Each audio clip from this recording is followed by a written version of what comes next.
Paz do Senhor para você que está me ouvindo e me vendo neste momento. Hoje nós vamos falar sobre um assunto muito importante que é cristologia. É a base do cristianismo, é entendermos a vida e a obra de Jesus. E para nós entendermos isto, nós temos que começar falando sobre a vinda de Jesus, que é a chave para este momento tão importante. Antes da vinda de Jesus, os profetas apontavam para essa chegada. Depois da vinda de Jesus, tudo vai partir daí.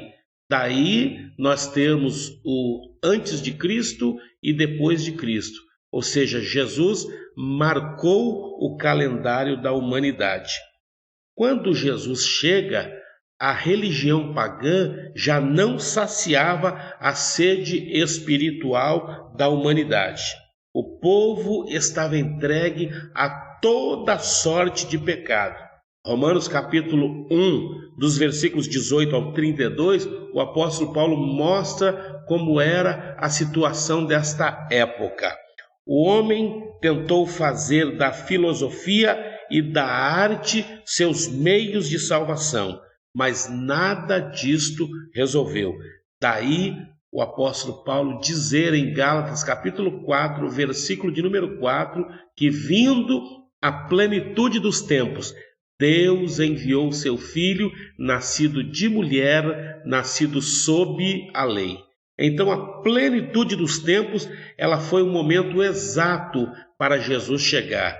Porque Deus, ele não se atrasa e nem se apressa, ele chega no momento exato. Então nós vemos aqui pelo menos 3 povos que contribuíram para que este tempo chegasse. Os 3 povos são os romanos, os gregos e os judeus. Eu quero mostrar para vocês hoje, em rápidas palavras, a contribuição de cada um desse povo. Então, por exemplo, vamos pegar os romanos. Qual foi a contribuição que os romanos deram para que esta plenitude dos tempos chegasse? Os romanos contribuíram com a política. O ambiente político ficou preparado pelos romanos. O Império Romano, nesta época, ele dominava pela força e pela oferta de uma civilização superior.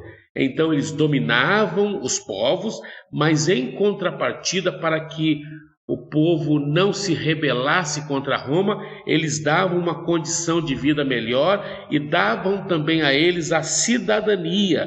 E essa cidadania romana era garantia de uma civilização superior.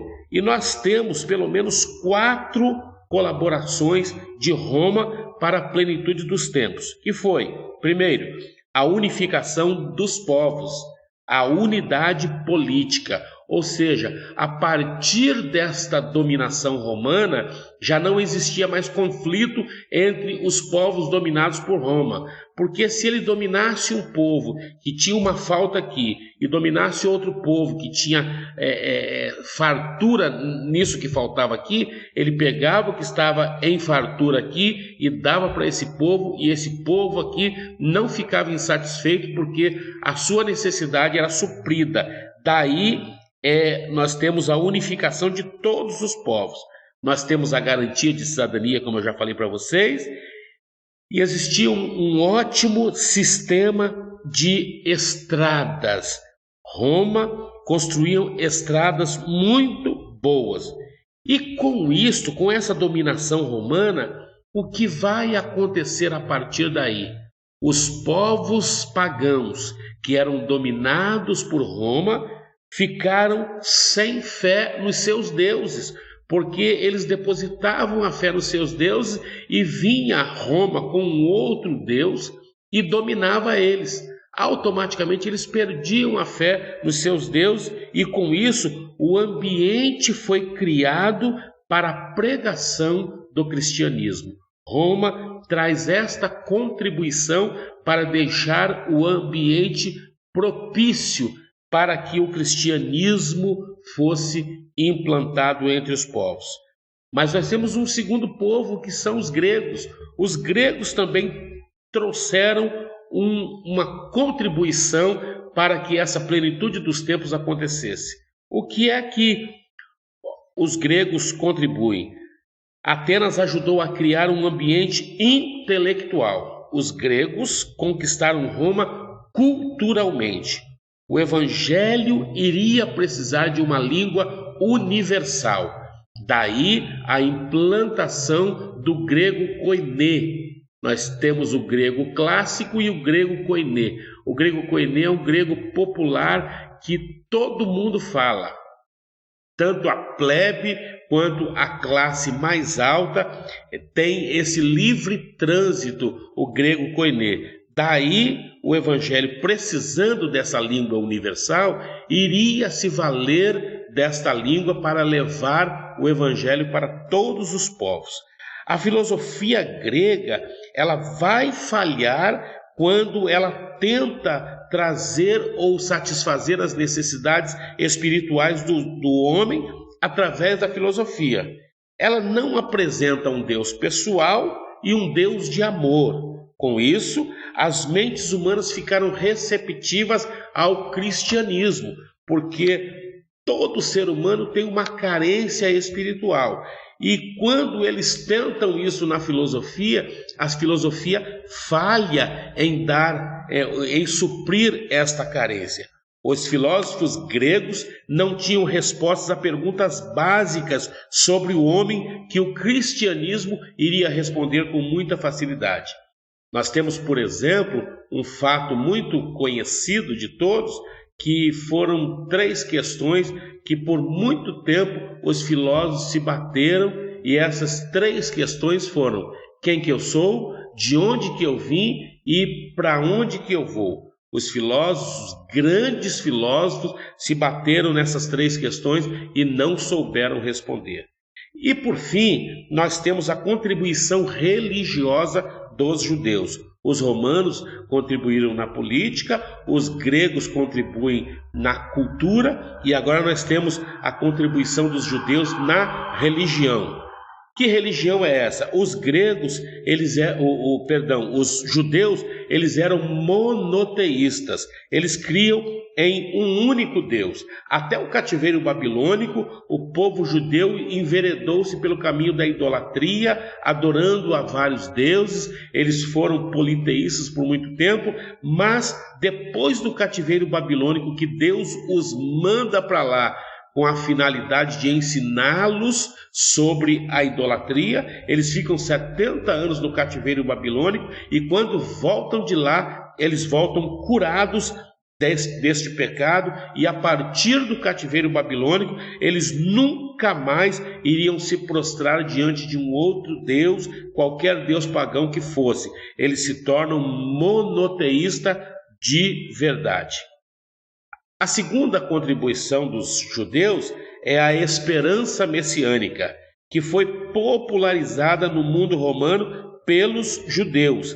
Depois da ressurreição, os discípulos ainda esperavam um reino sobre a terra. Você pode observar isso em Atos capítulo 1, versículo 6, quando os discípulos vão perguntar para Jesus se eles podiam esperar o reino de Jesus para aquele momento ali. Então eles ainda estão sem entender isto.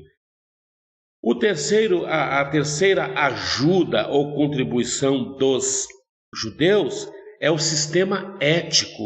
Os 10 mandamentos propõem um elevado padrão moral, diferente de Roma, onde o padrão moral é 0. Romanos capítulo 1, que eu citei para vocês, do versículo 18 até o 32, mostra tamanha imoralidade que estava ali dentro de Roma. Então esse sistema moral elevado dos judeus vai contribuir muito para esta preparação. A lei vai ser usada por Deus para despertar neles a consciência do pecado. A lei, com seus sacrifícios, ela traz a esperança de paz com Deus através do perdão. Então, essa é a terceira contribuição. A quarta e última contribuição é a profecia. Os judeus têm os profetas do Antigo Testamento, tanto os profetas menores como maiores, que vieram profetizando. Nós poderíamos pegar aqui, por exemplo, o profeta Isaías, que é conhecido como profeta messiânico, foi o profeta que mais profetizou de Jesus. Mas você tem o profeta Miqueias, você tem o profeta Zacarias, Malaquias, tantos outros profetas que profetizaram. Então, a profecia messiânica do Antigo Testamento gerou grande esperança para um povo que era dominado por vários cativeiros. Com isto, com todos estes fatos juntos, o que vai gerar? Vai gerar a Pax Romana. O que é a Pax Romana? É aquela paz que existia em todos os povos que eram dominados por Roma. Quando se instala esta paz romana, então neste momento o tempo está preparado para a vinda do Salvador. Então nós temos o batedor João Batista preparado por Deus para anunciar aos povos: eis aí o Cordeiro de Deus que tira o pecado do mundo. Que Deus abençoe você em nome de Jesus.